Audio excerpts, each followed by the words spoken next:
अस्सलाम वालेकुम। गुजरात 360 में खुशामदीद। प्रोग्राम सवाल तो बनता है, मैं आमिर सलीम आपके साथ।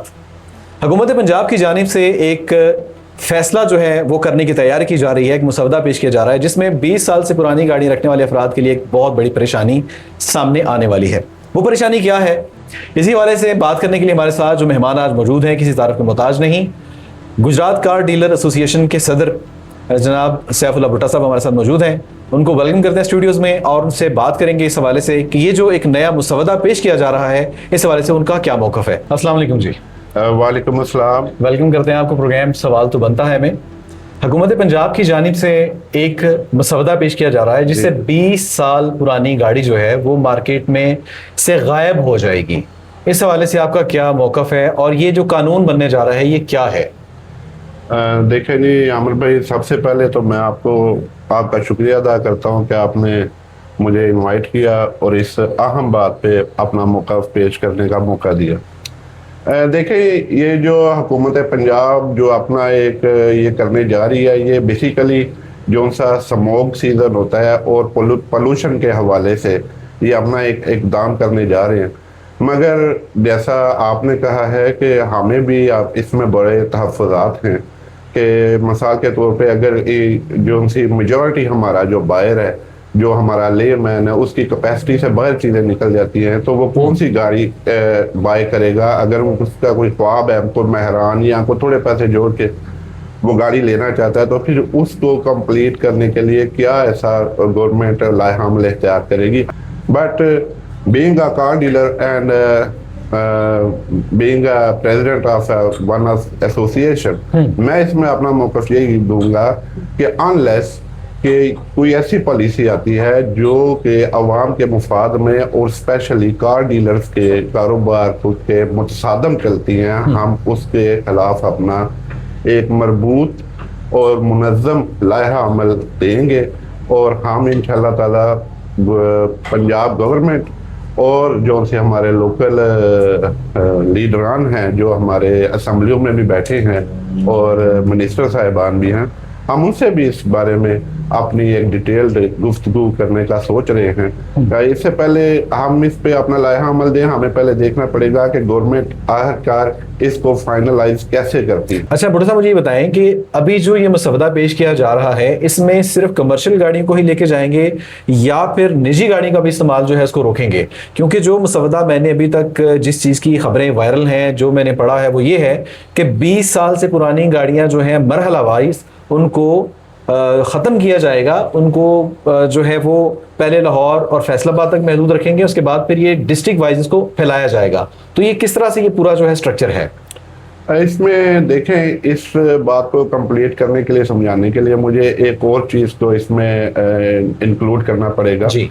कुछ अर्सा पहले IMF ने एक पॉलिसी दी थी जिस पे अमल होना शुरू हो चुका है कि जो सी पाकिस्तान गवर्नमेंट है वो जो सी इंपोर्टेड गाड़ियाँ हैं उस पे टैक्सेस की शरह 2035 तक या 30 से 35 के दरमियान में इसको बिल्कुल मिनिमाइज कर दिया जाएगा। जैसा आप देख सकते हैं कि इस दफ़ा इन्होंने 1800 से बिलो जो गाड़ी हैं उन पे टैक्सी की शरह काफ़ी ज़्यादा कम की। इसी तरह ये भी एक पॉलिसी IMF और वर्ल्ड बैंक के साथ मिलकर ये बना रहे हैं। देखें अमर भाई, जो सी हमारी इकोनॉमी है वो IMF ज़दा है, जिसको ऐसा कहा जा सकता है कि हम इंडिपेंडेंट हमारे मुल्क की पॉलिसीज नहीं है। यानी हमारी इकोनॉमी जो है वो वहीं बैठ के जो है वो लिखी जाती है, पढ़ी जाती है। जो हमें वो डिक्टेशन मिलती है, हमने उसके ऊपर मनोअन अमल करना होता है। बिल्कुल ठीक है। अगर हम अपने जो है वो देखा जाए हमसाया मुल्क को देखें तो वहाँ पे टैक्सेस जो है काफ़ी कम है गाड़ी के ऊपर। जैसे हम अगर सुजुकी जो है वैगन आर की मिसाल लेते हैं तो वहाँ वैगन आर की कीमत तकरीबन 11 से 12 लाख के बीच में है। तो अगर उसको 3 टाइम भी करते हैं तो भी प्राइस इतनी नहीं बनती जितनी पाकिस्तान में अभी है। तो इतनी महंगी गाड़ी टैक्सेस की बिना पे है या फिर मैन्युफैक्चर जो है वो इतनी महंगी गाड़ी दे रहा है? इसमें देखिए, इसमें मैन्युफैक्चरर्स का इतना अमल दखल नहीं है जितना टैक्सेस का है। ठीक है। टैक्सेस हमारे 200-300 टाइम्स ज्यादा है। ठीक है। इसीलिए मैं आपको बता रहा हूँ कि पहले ये इम्प्लीमेंट कर रहे हैं इम्पोर्टेड गाड़ी पे।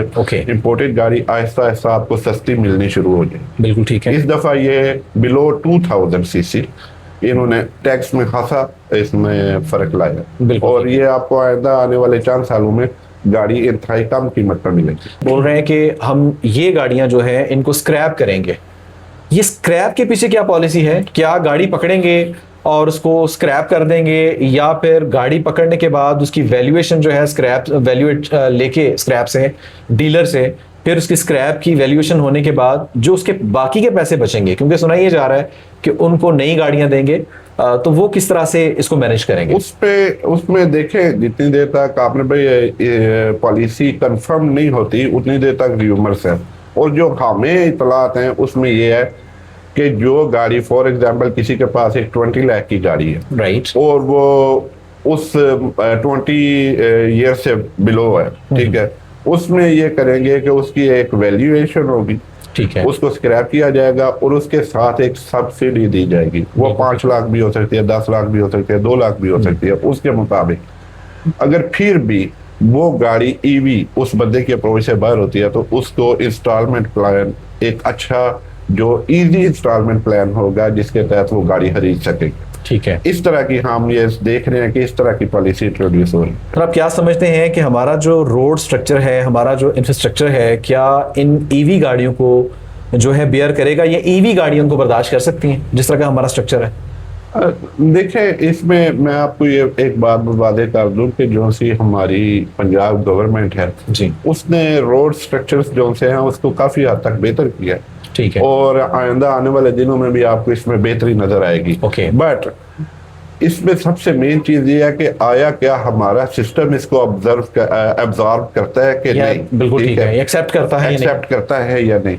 इसमें अब मैं यही कह सकता हूं कि देखें, जितनी देर तक इसको ओपनली पॉलिसी अनाउंस नहीं की जाती उतनी देर तक हमें थोड़ा वेट करना पड़ेगा। हाँ, बट मैं इधर एक बात जो सी है आपको क्लियर कट बता दूं कि इन केस ये हमारे जो से हैं डीलर्स, कुछ कमजोर डीलर्स भी होते हैं जिन जो इस तरह की गाड़ी का लेन देन करते हैं, इनके जैसे जो 2, 4, 5 करोड़ की गाड़ी जो है उसकी इन्वेस्टमेंट नहीं कर सकते। जी, लेकिन उनकी जो इन्वेस्टमेंट है वो बिल्कुल महदूद होती है, 10 लाख, 5 लाख, 7 लाख, 8 लाख, और जाहिर बात है 20 लाख तक, 2 मिलियन तक चले डाउन मॉडल में जाना होता है, डाउन मॉडल की खरीदो फरोख्त करते हैं। तो अगर उनका कारोबार इससे मुतासर होता है या क्या कहते हैं ले मैन इस चीज से मुतासर होता है, तो मेरा ख्याल है कि गवर्नमेंट को इससे टफ टाइम मिल सकता है, क्योंकि हम इस चीज को बर्दाश्त नहीं करेंगे कि कोई भी जो देखें ना, आप पहली चीज ये देखें कि आपके मुल्क की आबादी ज्यादा किस पे है, ठीक है, लिए मैंने मतलब मिडिल क्लास लोग हैं, बल्कि इस टाइम मिडिल क्लास से भी नीचे चला गया, निचली सतह पे, लोअर मिडिल क्लास उसको बोल रहे हैं आप। बाइंग जो सी है वो बहुत ज्यादा कमी देखने में आ रही है उसमें। बिल्कुल ठीक है। और अगर इस तरह की पॉलिसी आती है तो बाइंग तो खत्म हो जाएगी। सर, ये जो अभी मुसवदा पेश किया जा रहा है और जब से ये रूमर्स निकली हैं मार्केट में, कारोबार में कितनी कमी आई है? कारोबार अगर आप मुझसे हॉनेस्टली पूछें तो जो सा है गाड़ियों का, डीलर्स का, कार शोरूम्स का काम जो सा है वो बिल्कुल जीरो लेवल पे चला गया है। बिल्कुल ठीक अगर 100 में से अगर 5 डीलर का काम चल भी रहा है तो 95 को आप किधर रखेंगे? बिल्कुल ठीक है। ये गवर्नमेंट पॉलिसीज तो बना रही है अपने एटमॉस्फेयर पे, ये वो सारा इस चीजों पे, बट गवर्नमेंट ये नहीं देख रही कि इनके पॉलिसीज के साथ जो सा लोगों का कारोबार है वो कितना मुतासर हो रहा है। मेरी आपके चैनल के जरिए इनसे ये रिक्वेस्ट है गवर्नमेंट ऑफ पंजाब से और फेडरल गवर्नमेंट और जो जितने भी इदारे हैं इसके रिलेटेड, मेरी इनसे ये रिक्वेस्ट है कि कम से कम आप कोई ऐसी पॉलिसी ना बनाएं जिससे कारोबार करने में मजीद परेशानी का सामना हो, क्योंकि आप देख सकते हैं कि कितना हजारहा डीलर बैठे। बिल्कुल ठीक है। 100 से ज्यादा हजारहा डीलर बैठा, ठीक है, और हजारहा डीलर का अपना एक खानदान। अगर आप एक डीलर के साथ 5 बंदे भी लगाएं, ठीक है, मालिक लगाएं, वो रेंटेड प्रॉपर्टी रेंट पे कर रहे हैं और उधर लड़के काम कर रहे होते हैं, ठीक है, बिलिंग, इलेक्ट्रिसिटी का बिल, बोर्ड का बिल, ये वो सारी चीजें पे कर रहे हैं, तो वो किधर जाएंगे? साहब, आपको एक प्लेटफॉर्म पे बैठे हैं, आप कोई ऐसा मैसेज अपनी एसोसिएशन की जानिब से देना चाहें, हुकूमत तक पहुंचाना चाहें, अपनी आवाज जो उसको बुलंद करना चाहें, तो हमारा प्लेटफॉर्म की हाजिर है।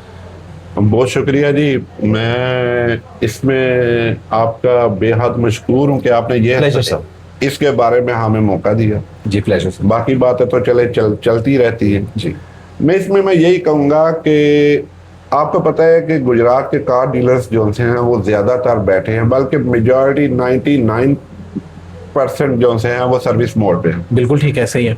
और मैं इस बगैर किसी यार के ये कहूँगा कि सर्विस मोड के साथ डिस्ट्रिक्ट जो सी है इंतज़ामिया है वो हमेशा सौतेली माँ जैसा सलूक करती है। बिल्कुल ठीक है।